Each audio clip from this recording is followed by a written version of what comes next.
Staying in a city after a major collapse is like choosing to walk into a cage and lock the door behind you.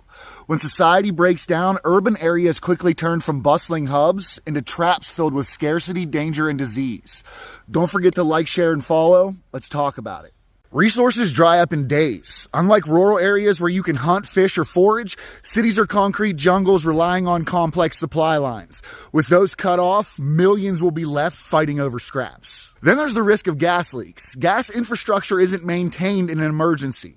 Lines crack and explosions happen. One wrong move could ignite an entire neighborhood.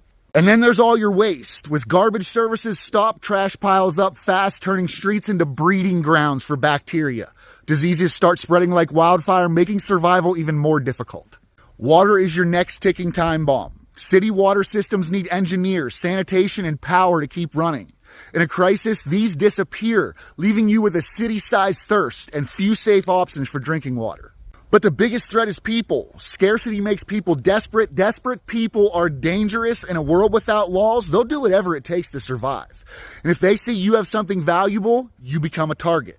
When it all falls apart, the best plan is to be far, far away from any high population areas. 3 mistakes you better not make while bugging in. The concept of sheltering in place is becoming more relevant these days. Like, share, and follow. Let's talk about it. Number 1 is sleeping without a watch rotation. During a long-term bug-in situation, one of the most important rules is to never let your guard down.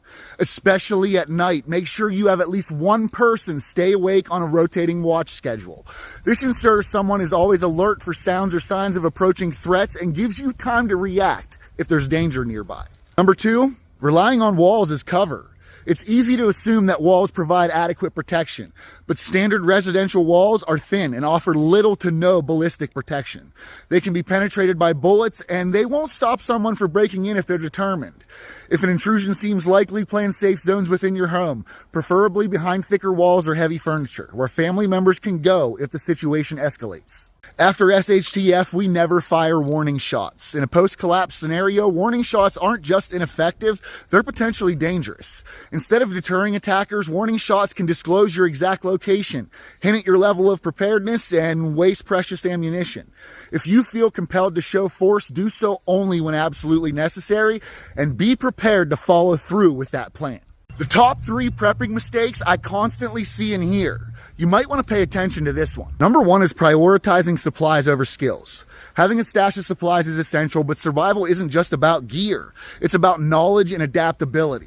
Relying solely on stored food, gadgets, or tools can create a false sense of security if you lack the skills to adapt and make use of what's around you. Do you know how to forage for edible plants, purify water without a filter, or create shelter from natural materials? Skills like these turn you into a resourceful survivor, giving you the flexibility to handle emergencies even if supplies run low.